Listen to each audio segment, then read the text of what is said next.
ইসরায়েলে নতুন দফার হামলায় ইরান হাইপারসনিক ও ব্যালিস্টিক ক্ষেপণাস্ত্র ব্যবহার করেছে বলে দাবি করেছে আইডিএফ।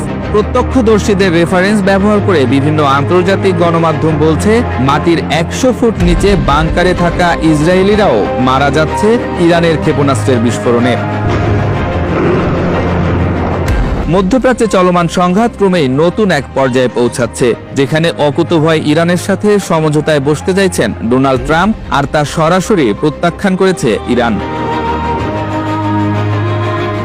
যুক্তরাষ্ট্র ও ইসরায়েলের ব্যাপক বিমান হামলার মুখে পড়েও ইরান শুধু টিকে থাকেনি, বরং পাল্টা আঘাতের মাধ্যমে যুদ্ধের সমীকরণ পাল্টে দিচ্ছে, এমনটাই মনে করছেন অনেক সামরিক বিশ্লেষক। বিশ্লেষকদের মতে এই অস্ত্র ব্যবহারের মধ্য দিয়ে ইরান একটি গুরুত্বপূর্ণ বার্তা দিয়েছে। দীর্ঘদিনের নিষেধাজ্ঞা ও হামলার পরও ইরানের সামরিক সক্ষমতা ভেঙে পড়েনি, বরং তারা এখন এমন প্রযুক্তি ব্যবহার করছে যা প্রতিপক্ষের প্রতিরক্ষা ব্যবস্থাকে চাপে ফেলতে পারে। ইসরায়েলি শহরগুলোতে দফায় দফায় সাইরেন বাজছে, লাখ লাখ মানুষকে আশ্রয় কেন্দ্রে যেতে হচ্ছে। এই পরিস্থিতিকে ইরানের কৌশলগত সাফল্য হিসেবেই দেখছেন অনেক পর্যবেক্ষক।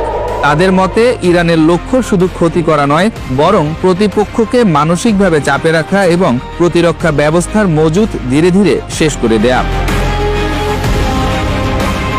এদিকে যুদ্ধ শুধু ইরান ও ইসরায়েলের মধ্যেই সীমাবদ্ধ নেই। উপসাগরীয় অঞ্চল জুড়ে ড্রোন ও ক্ষেপণাস্ত্র হামলার খবর পাওয়া যাচ্ছে। কাতার, বাহরাইন এবং সৌদি আরবের আকাশ প্রতিরক্ষা ব্যবস্থাকে বারবার সক্রিয় হতে হয়েছে। এমনকি হরমুজ প্রণালীর কাছেও উত্তেজনা তৈরি হয়েছে। এই প্রণালীর নিরাপত্তা নিয়ে ইরানের হুঁশিয়ারি বিশ্ব জ্বালানি বাজারের জন্য বড় উদ্বেগ তৈরি করেছে। অন্যদিকে যুক্তরাষ্ট্র ও ইসরায়েল দাবি করছে তারা ইরানের হাজার হাজার সামরিক লক্ষ্যবস্তুতে হামলা চালিয়েছে। তবে বিশ্লেষকদের একাংশ বলছেন, এত বড় হামলার পরও যদি ইরান ধারাবাহিকভাবে পাল্টা আঘাত চালাতে পারে, তাহলে বোঝা যায় যে তাদের সামরিক অবকাঠামো সম্পূর্ণ ধ্বংস হয়নি, বরং যুদ্ধ এখন এমন এক পর্যায়ে পৌঁছেছে যেখানে ইরান আঞ্চলিক শক্তি হিসেবে নিজের সক্ষমতা প্রদর্শনের সুযোগ পাচ্ছে।